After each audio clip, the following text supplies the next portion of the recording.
Саламатсыңар, урматтуу телекөрүүчүлөр. Мурас программасына кош келиңиздер. Мен бүгүн силер менен ушул маңкурчулук деген тема боюнча сүйлөшкүм келген. Анткени бул маңкурчулук деген тема өз башыман өткөндүктөн, өзүмдө көптөн бери ой жүгүрүп жүргөндүктөн, мен силер менен бул жөнүндө мындай шашпай, кененирээк айтып бергим келип атат да, ушуну эле сүйлөшкүм келип атат. Эми мен маңкурчулук десе, мен маңкурчулук боюнча бул мындай руханий маңкурчулук, ана тарыхый маңкурчулук жөнүндө сүйлөшкүм келет да. Буга чейин биз кыргыз элибизге бул маңкурчулук темасы жакшы эле мындай белгилүү болуш керек да. Анткени биздин атабыз, улуу жазуучубуз Чыңгыз Айтматов өзүнүн кылым каратар бир күн деген романында баарыңар билсеңер керек, маңкурт тиги Жоломон жөнүндө, ал окуяны баарыңар эле билесиңер. Бирок ошол жерде билесиңер да, тиги кылым каратар бир күн романындагы маңкурт жөнүндө Жоломон өзү ушул баягы душмандардын колуна түшүп калып, анан жана жуандар аны башына баягы жаңы союлган төөнүн терисин шири деп коет, ошону башына кийгизип, кол бутун байлап, анан жана мойнуна жанакы орусча колодка деп коет го, ошо жыгачтан кадак деп коебу, кыргызча, ошону салып, башы жерге тийбеш үчүн. Анан аны деген баягы чөлгө өзүнчө таштап коет эмеспи? Анан негизи мурда эле ошондой баягы колго түшкөндөрдү ошондой кылып, анан маңкурт кыл кылышкан да, мурдачы. Анан ошо Жоломонду деле ошол Жоломондун окуясы айтылган да. Ал жерде ошол аны маңкурт кыл кылыш үчүн ошолордун баардыгын кылып, анан чөлгө таштап, аны маңкурт кылышкан да. Анан ошол жерден билесиңер да, баягы Найман энеси баласын көптөн бери издеп, ошо чөлдөн издеп, анын аягында ошо Жоломон баласын таап барганда, өзүнүн баласы, өзүнүн төрөгөн энесин, өзүн баккан, өзүн сүйгөн энесин тааныбай коет да. Анан баягы ошо Жоломон эми баягы өзү кандай жигит эле. Ал деген мындайча айтканда ошол элдин жигити болчу, баатыры болчу, мындай жакшынакай жигит болчу. Бирок аны ошол маңкурт кылгандыктан ал өз энесин тааныбай, анан өзүнүн баягы кожоюндарын айтканын кылып, өзүнүн энесин өлтүрүп салат го. Бул окуяны кыргыз эли жакшы эле билет болуш керек да.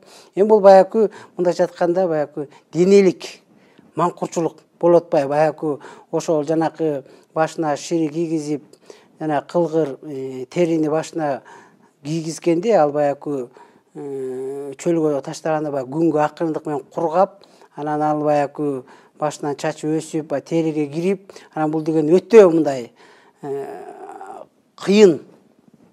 Мындайча айтканда, буну ар бир эле адам чыдаган эмес да. Көбүнчөсү эле өлүп калган. Кээ бирлери эле ошол аман калып, бирок аман калгандар акыл эсинен арылып, эс тутуму жоголуп, өзүнүн ким экенин билбей, мындайча айтканда баягы чын эле маңкурт болуп калат да. Бул анан ал только жанакы өзүнүн кожоюнун эле сөзүн угуп, анан ага курсак тамак болсо болду, жана жулуу кийим болсо болду. Калганы ал кожоюн эмне айтса, ошону аткарып жүрө берет да. Ушул маңкуртту ушундай кылып көргөзөт да Чыңгыз Айтматовдун романында. Анан мен айта турганым бүгүнкү ошол руханий маңкурчулук деп атпаймынбы? Анан бул ошону деле бул биздин Кудай сөзүнөн деле көрсөк болот да. Ушуга баягы окшоштуруп мен азыр биринчи Кудай сөзүн окуп берейин, андан кийин анан айтып берейин да. Кудайдын сөзүндө Жакан 1-бөлүмдө жакшы кабарында минтип айтат да.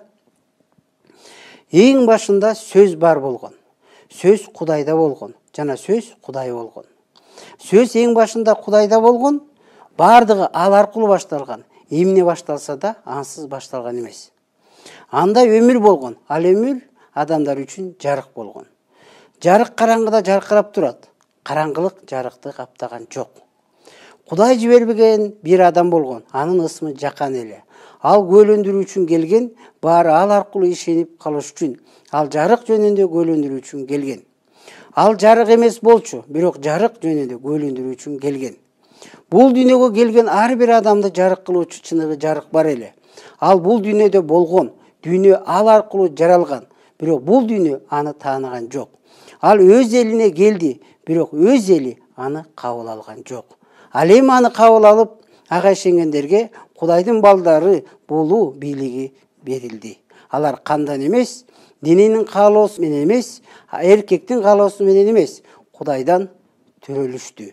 Сөз адам болуп, биз менен жашап турду. Биз анын даңкын, атанын жалгыз уулунун даңкын көрдүк. Ал ырайымдуулук менен акыйкатка толуу эле. Амин.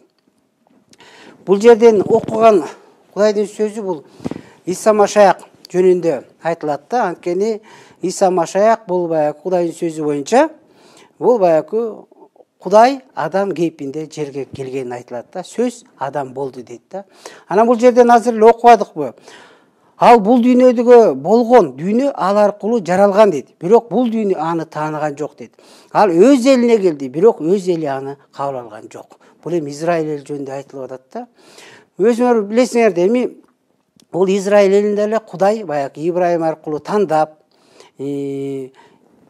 Ибрайымдан балдарды батасын берип, тукумун батасын берип, андан баягы Израиль элин жаратып, алар баягы Египетте кулчулукта жатканда, билесиңер да, ошо кулчулуктан Кудай алып чыккан да, кулчулуктан, Египеттен.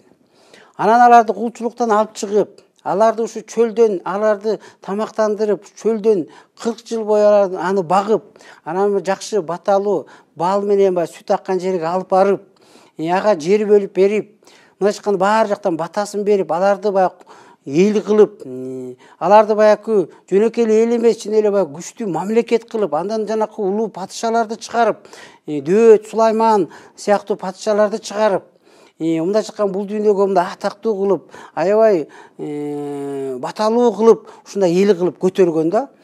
Анан билесиңер да, ошол эми Израиль элине ошол өзүн жараткан, өзүн куткарган, өзүн ушунчалык баягы сактап келген, батасын берип аткан Кудай Иса Машаяк келсе, өзүнүн эли, еврей эли аны тааныбай, кабыл албай коет да. Ошол жөнүндө жазылып атат да. Анткени билесиңер да, буга чейин эле мурунку баягы Израиль элине пайгамбар аркылуу көп эле айтып келген.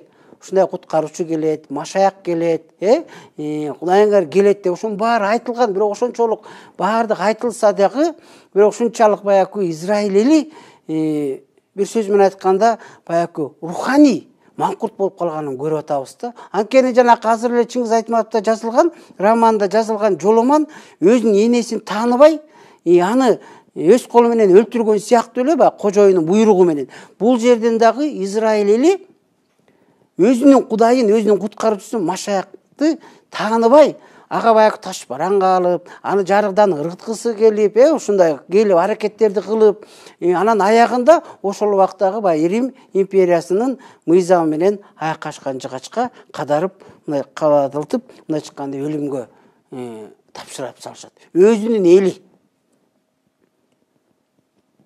Бул чыныгы баягы руханий маңкуртчулук. Билесиңерби, бул фарисейлерге деле айтат го Иса Машаяк. Силер мени тааныбайсыңар, Кудайды тааныбайсыңар. Эгер Кудайды таанысаңар, анда мени таанымаксыңар депчи. Эгерде Ибрайымдын балдары болсуңар, анда мени сыйламаксыңар. Эгерде Мусанын законун аткарсаңар, анда мени укмаксыңар депчи айтат го. Бирок силер деген атаңар шайтан дейт да. Бул эмне дейт? Мындайча айтканда силердин кожоюнуңар шайтан дейт. Силер кожоюнуңардын шайтандын эркин аткарып жатасыңар дейт. Ошондуктан силер мени өлтүрүүңөр келип жатат деп, өлтүргөнгө чейин деле ушинтип айткан да. Бул Кудай сөзүндөчү. Ошентип бул жерден эмнени көрүп атабыз да? Бул жерден ошол Израиль эли руханий маңкурт кылып, жанакы Жоломонду душмандар, жуан-жуандар жанакы Жоломонду башына кылгыр терини, ширини кийгизип, маңкурт кылып, акыл эсинен ажыраткандай эле бул Израиль элин, бул деген Кудайдын эли болгон, тандалган эли болгон. Бирок шайтан аларга руханий акылын караңгылатып, аларды чын эле айтканда баягы көздөрүн мындай караңгылатып, алар ушунчалык маңкурчулукка кирип кеткенден ошо баягы шайтандын бирок өзүнүн Кудайын куткарычысын тааныбай, аны кабыл албай, аны айкашкан жыгачка кадатып салган да. Бул чындык, бул тарыхтан дагы билебиз. Бул чыныгы руханий маңкурчулук. Ана мен муларды эмне үчүн айтып атам? Анткени мен өзүм дагы ушунча Кудайга ыраазычылык кетирем да. Анткени Кудай дагы мени ушу руханий маңкурчулуктан, тарыхый маңкурчулуктан мени куткарды да. Эми баягы маңкурчулук десе мен тигиндей эмес, мени эч кандай бир душман кармал башыма тери кийгизген эмес, акыл эсимди алган эмес. Мен убагында өзүмдү баягы нормалдуу эле, акыл эстүү эле адам катары эсептейм. Маңкурчулуктан десе баягы жоломонду эсептебей эле. Бирок мындайда мен деле баягы кичинекей бала кезимде мектепте окуганда жакшы эле окуп, бир кезде министр болом деген тилегим болуп, ошондой эле баягы спортсмен болуп, бокска катышып, чемпион болом деген тилек кылып, умственный дагы, акыл эс жактан дагы, физический жактан деле даанды эле, Кудайга шүгүр эле, жакшы эле мындай кемчилик жок эле, Кудайга шүгүр эле баягы адаммын да. Бирок мен бул жерде маңкурчулуктан мени бошотту дегенде мен ушуга айтып атам да, руханий маңкурчулук менен ушу мени тарыхый маңкурчулуктан Кудайым бошотту да. Ошол жөнүндө мен айтып бергим келип атат да. Анткени баягы руханий маңкурчулук дегеним бул эң биринчиден мен мурда Кудай жөнүндө эч кандай маалыматым жок болчу. Кудайга ишенесиңби десе ойлонуп калчумун. Чын айтканда Кудайга ишенбеген эле адам болчумун да. Анан бул мындайча айтканда менин кожоюнум бул шайтан болчу. Анын эркин аткарып, дене кумарын, дененин каалоосун аткарып, бул дүйнөдө көп эле мындай туура эмес иштерде, күнөөлөрдө, кылмыштарды кылып, мыйзамсыздыкта жүрүп, ушундай караңгылыкта жашап келгем да. Бирок Кудайга шүгүр ошондой мени мындай руханий маңкурчулуктан Кудайым бошотту да. Ошо бирок кантип да. Эми ошону дагы руханий маңкурчулуктан бошотконум ошол мени өзүмдүн жараткан Кудайымды билбей жүрүптүмүн да. Өзүмдүн жараткан Кудайымды билбей. Эми жанакы Израиль элиндей эмес. Анткени Израиль элине мурда деген Кудай бар закон берип, пайгамбарларды берип, аларды үйрөтүп, алар көп нерселерди ачып берип жүргөн да. Бирок алар аны тааныбай койбоду. Меники болсо эми менде деген андай деле руханий маңкурчулук дегеним ушул да. Мен жараткан Кудайымды, ушу мени жараткан, дайым ушу мени сактап жүргөн, жашоо берип аткан, нам берип аткан, күнүн берип аткан, суусун берип аткан, ушу мен дем алып жүргөн, жашап аткан, ушу мени мындайча айтканда жашатып аткан, өмүр берип аткан Кудайымды билбей жүрүптүрмүн да.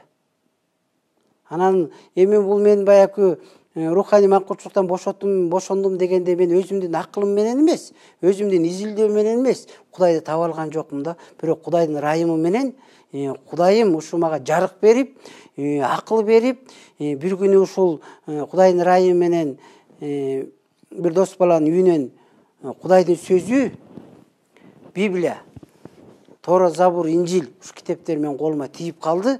Анан ошол жерден окуп, анан ошол жерден Кудайым ырайым этип жарык берип, ошол жерден бул Кудайдын сөзү экенин, бул чыныгы баягы жараткан Кудайдын сөзү экенин билип, ишенип, ушундай ачылыш алып, анан ушу Кудайдын сөзүн изилдеп, анан ушул аркылуу Кудай менин көзүмдү ачып, акырындык менен ушул мени руханий маңкурчулуктан бошотту да. Бир туугандар, эми азыр баягы убакыттын бүтүп аяктап калышына байланыштуу мен азыр азыркы передачаны аяктасам, бирок эмки передачада ушул темада улантып, ошондо кандай Кудай мени руханий маңкурчулуктан бошотконун, тарыхый маңкурчулуктан бошотконун да кененирээк силер менен бөлүшкүм келет. Саламатта калыңыздар.